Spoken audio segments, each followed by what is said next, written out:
figured you guys would only say that if you had the ZB. Okay, so... Well, no, you're already walking on. Yeah, I didn't realize that You walk so confidently here, we thought you wanted to be. Yeah.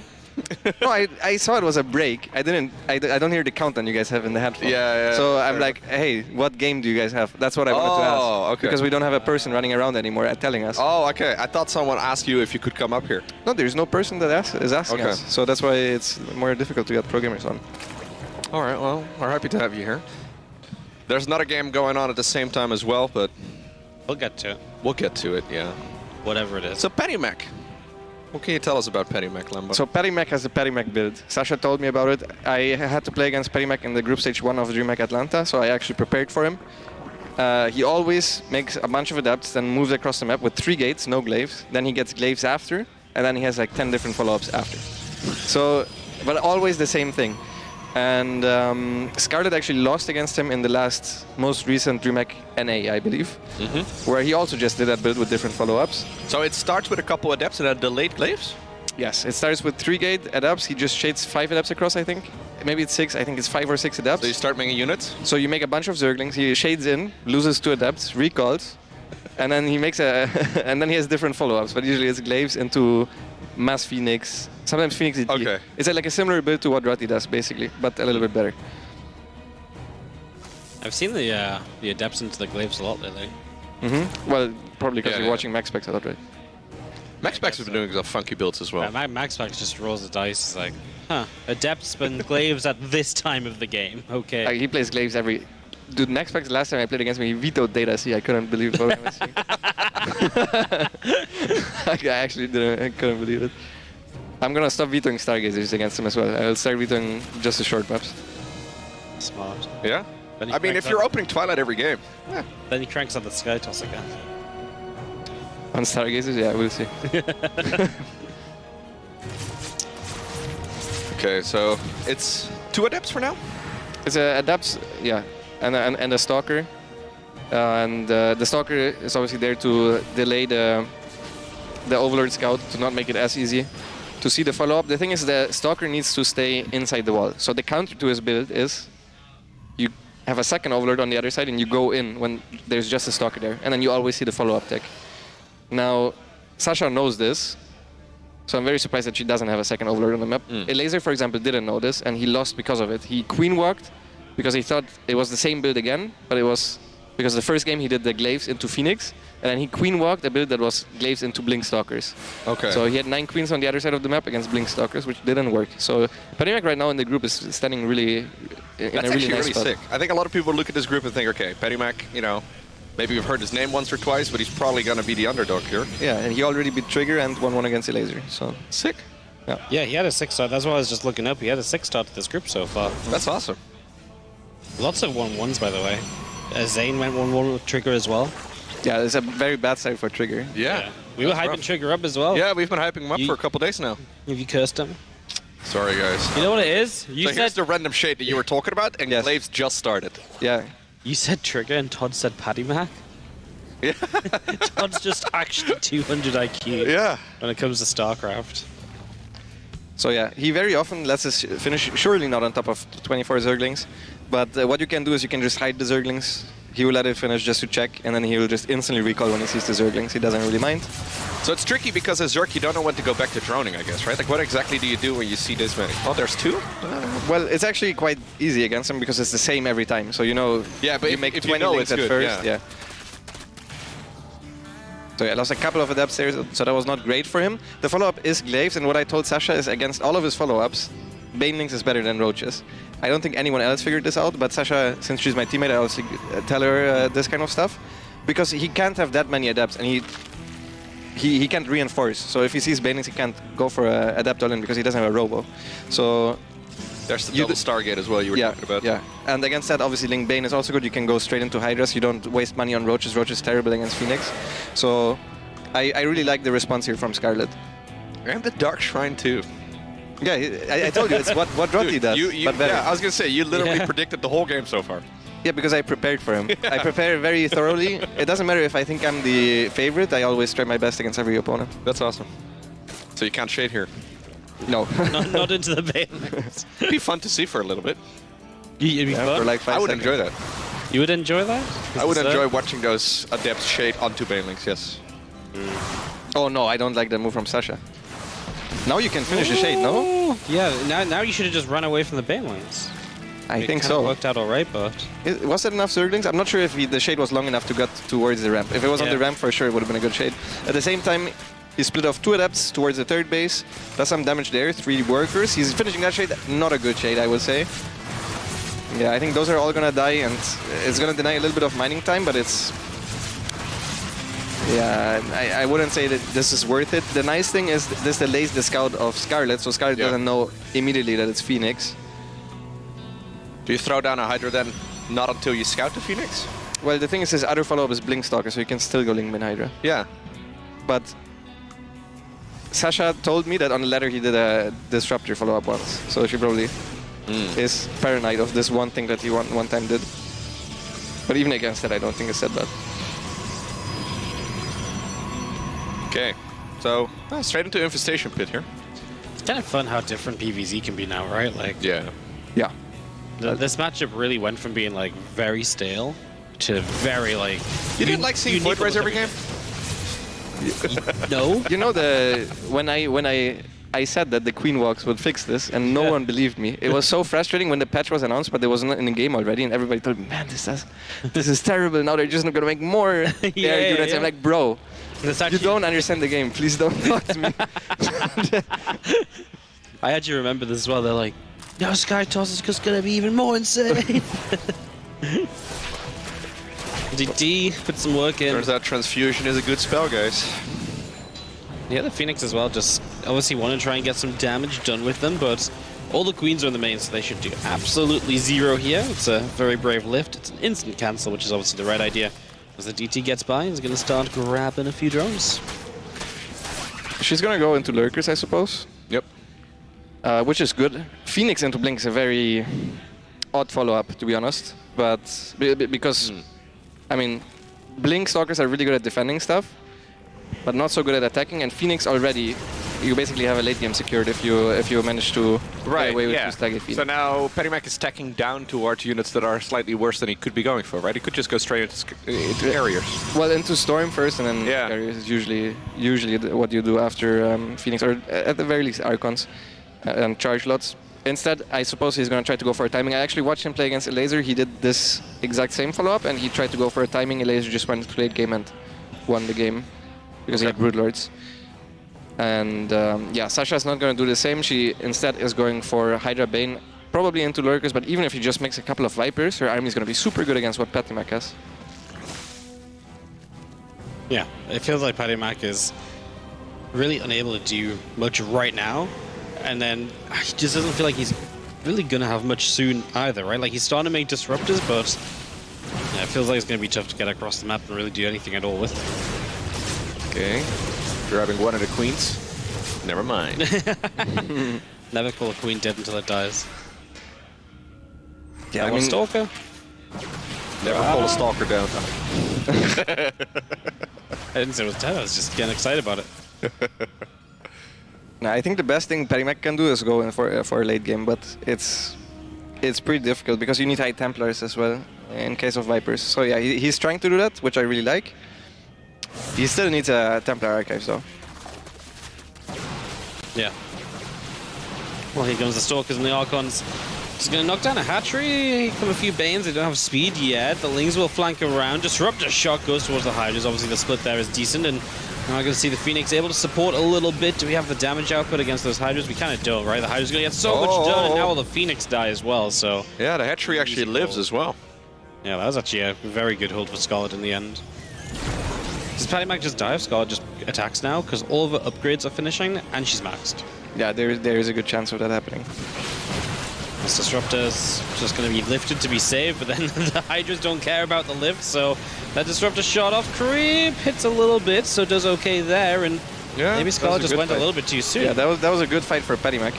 The upgrades were not completed yet, and not even Hydra range, which was huge there, because the Hydras couldn't shoot. Great arc there from PattyMac as well. And yeah.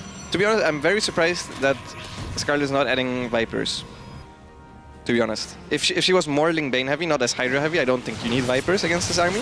because you can just go for a surround and then the disruptors hit a little bit. Wow. But you're still going to win the fight. But yeah, this attack was very bad. Hydras are not good against. Yeah, now they have their upgrades done, right? There were like 4 upgrades about to finish, but none of them were done for that fight.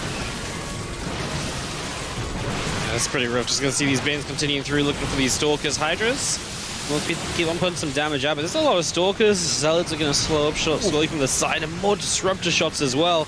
The problem is these Hydras aren't gonna have much tank for them very soon, but apparently their DPS for now will win out, and these Zealots are slow, man. Yeah. It's funny. At least Adrenal Glands is finished here for Scarlett, though, right? That makes a big difference on those links. Yeah, for sure. PattyMac's upgrades are really bad as well. Yeah. Scarlett has 2 melee and +1 missile, and PattyMac only has +1 attack. He also does have +1 air, but not that many carriers yet. And yeah, now Scarlett is starting the Vipers. What a funny way to get the carriers.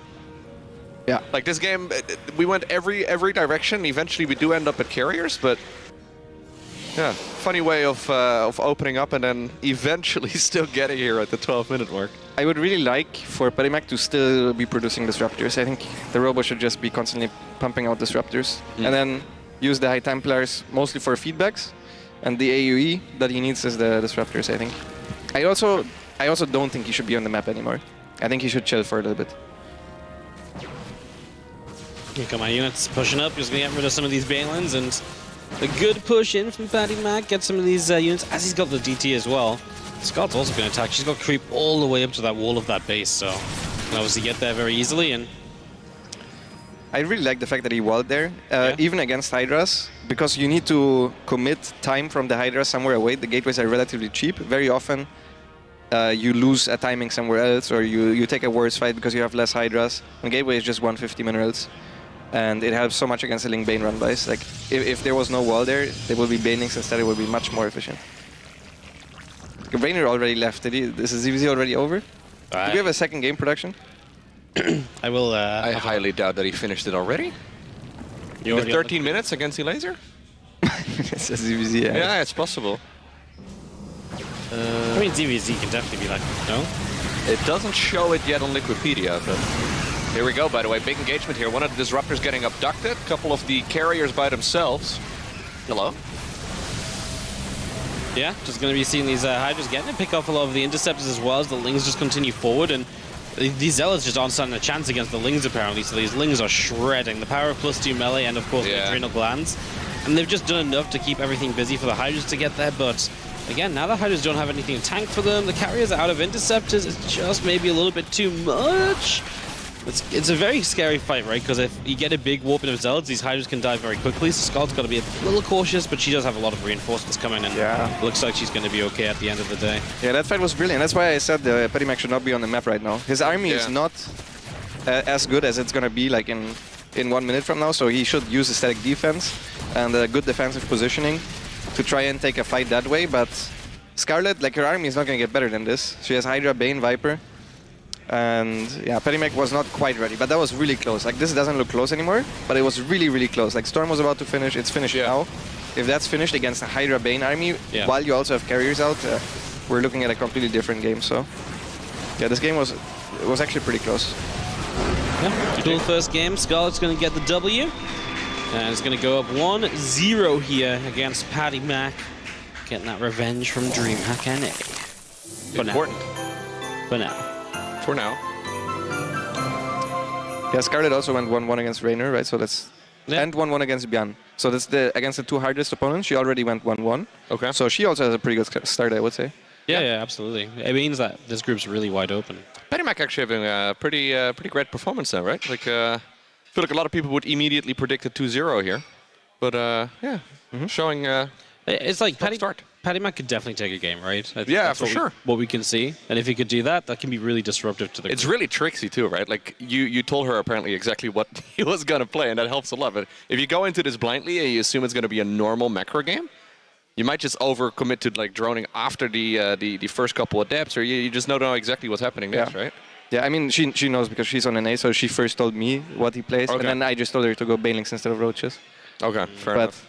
But if you approach it as like a normal game, I guess it's a good build. Yeah, it's a good build. It's the PattyMac build. The PattyMac. It's the PattyMac. She told me about it. She was very She was like, "What? You don't know the PattyMac?" And I'm like, "No." Nobody plays on NA. And we don't watch it, apparently. All right, game 2 of Data C. Data C. What do you think about Data C? Some kind of setup into 4 bases and just go from there, or? Yeah, it's if I play against a good player, I think I have to go late game on this map. I think it's a Protoss map, but Moondance and Stargazers are super Protoss maps.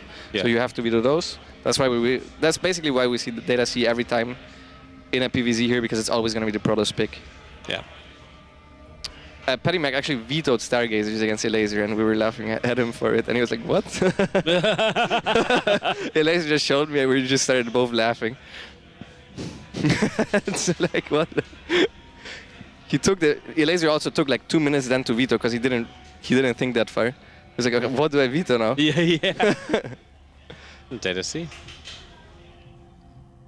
Here's a little drone. It's going to be a little cheeky over here. We're going to get a hatchery down on PattyMac's naturals. A Scarlett going to take control of this game early and force PattyMac to respond. And it's one of those things that can just throw you off, right? In these games like this, right? If you're not prepared, if you've not played against in a while, you can be maybe not quite as sharp as what you want to do. He very quickly just pulls the probes though, but that will of course affect his overall build and timing. Yeah. Honestly, I think if you go 3H before pool and you get the headshot on your own natural, it's almost always good for Zerg. If the Protoss doesn't have a perfect response, it's super good for Zerg. And I don't think this is the perfect response. I think this is too many probes. Yeah. And a Zealot. You don't Normally it's 4 probes and a Zealot, right? Is that what yeah, you see most of the time? it's either that or you don't pull anything and you go 2 gate. Right. Yeah. But this is not really the response. And for Zerg, you can just now go 3 hatch and you're completely fine. And I think this is a very good start for the Zerg so far. Also, especially if you have a refined build like PattyMac has, like he pulls probes off gas early on to be able to afford everything. He can't do that now because he's just going to be oversaturated. So, yeah, I like the build order choice. Yeah, really disruptive. Just his entire plan. The PattyMac is no more for this game. Yeah. But No, it's tricky now to go for anything fun that you had planned in this match, right? He'd probably still try, I would imagine. Because he plays it like actually every game. I mean, proxy hatches are uncommon, but not that uncommon, right? So he probably knows what the exact PattyMac follow-up should be. Yeah, you would think so, but on NA there's actually no Zergs. So if Scarlett doesn't do this... No, actually on the server, it's like Scarlett is the best Zerg, and if she plays... If she doesn't play this build, then the second best Zerg on the server is Dario, so... Yeah, it's actually kind of tricky, yeah. Dario plays about a dozen games a season, I think. He started playing a little bit more recently. I guess Uko is there. I think he's also an NA Zerg. Yeah, he's had some good performances, but yeah, he's still doing it. The tried and true. Maybe he's got the adaptation down, and we just don't know it yet. Yeah. Was it TLO that tweeted that I think it was Scarlett that went like 20-0 or whatever?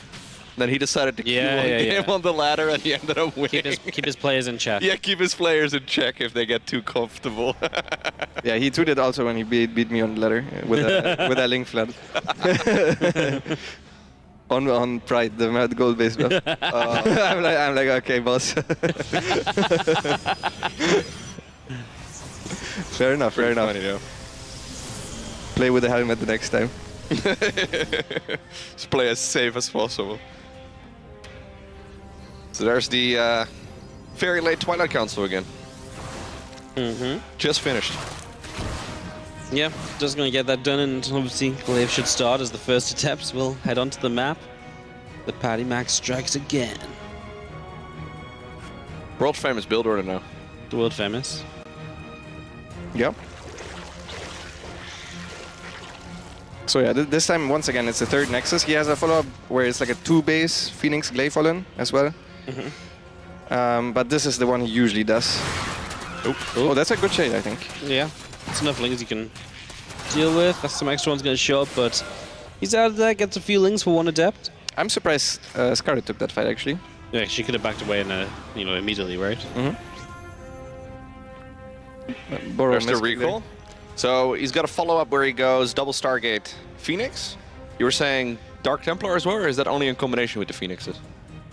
It's well, he has a DT follow-up as well, but it's most of the time with the with the Phoenix. But what he does usually is he goes Phoenix one game and the next game he goes Blink.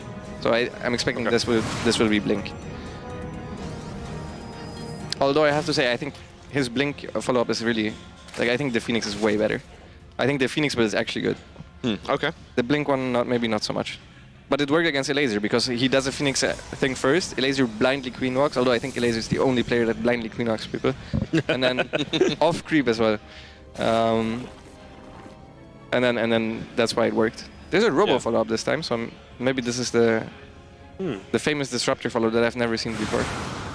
Changing it up, right? There's a lot of adepts, but like you say, these Balins are going to be set. What makes the Bane so good here compared to if you're playing like 4-gate waves? Just the ability to reproduce them quickly? Because you already have to make Zerglings at first, and then he doesn't have a Warp Prism. So the issue with Banelings is, if you use up all the Banelings once and then there's a new Warp in, you're kind of... Yeah. You just lose the game very often. But he doesn't have a Warp Prism, so can't do that. Yeah, this is all you're going to get. A couple other Adepts as well from the other side of the map, but this is definitely not worth it. 2 drones is not enough, right? So it is Blink, actually, too. It is okay, yeah. Yeah, this is great for Scarlett. As I'm saying, like, if you just go Banelingness and then +1 melee, you're good against the follow-up, always, against most follow-ups. Like, against Blink, this is fantastic as well. That Blink could have started sooner, though, right? Yeah. Yeah. I mean, Glaive's been finished for a long time. Yeah. So, the only thing that the Banelings would be sketchy against is if he adds a Robo and then goes 6-gate or something, but yeah, he can't... You can check the third base timing and then you can check the probe count, so you can actually adjust for that based on the scouting. Makes a lot of sense. Yeah, those Banes, once you use them up, they just don't come back quickly, but that doesn't matter if, like you say, there's no extra waves. And there's 10, 11 of them going to morph in here. Scarlett about to finish up a melee upgrade as well, so going to have that in her favor. As PattyMac is off the Dark Shrine behind the +1 and the Blink, and he's once again got a few Adepts just out on this map, but he needs to be careful. They can be caught so quickly, and now Scarlett knows where they are and where they're shooting to. Is he going to commit? No, there's no way. If he loses those, it's going to be a huge amount of Zerg on the other side of the map. What is this? What is this? Yeah, there's not even that many workers. It's the bust the battery and yeah. That was ugly, though. This wasn't good. I think it's fair to say.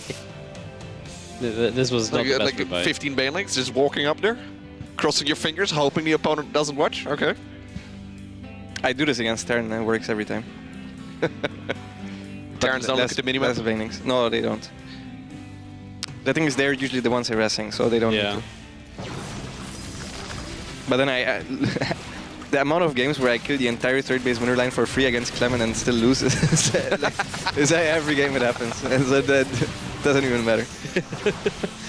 You got the Stalkers, so they're going to get rid of Queen of So, push this back, few Banes back up. They don't have speed still, so not going to approach this too quickly. And after losing a whole lot of Banelings for basically free, this becomes a little bit scarier because she was forced to warp in so many once again. Now PattyMac does have a Prism, of course, with his army. Well, 50 Zerglings on the back of it, though. Yeah, so much production here from Scarlett. A lot of upgrades on the way, which doesn't help, but worst case, she can even still give up this base and then just rotate her drones towards the other base that she has in the making right now. But I think she just has enough. I think the early game is just too solid from Scarlett there, that even with the Baneling donation, you can hold this quite easily because, to be honest, Stalkers are just not that good against +1 melee links. Yeah, it's a really quick +1 melee too, right? GG's. Scarlett ripping through the PattyMac. No macking in this time.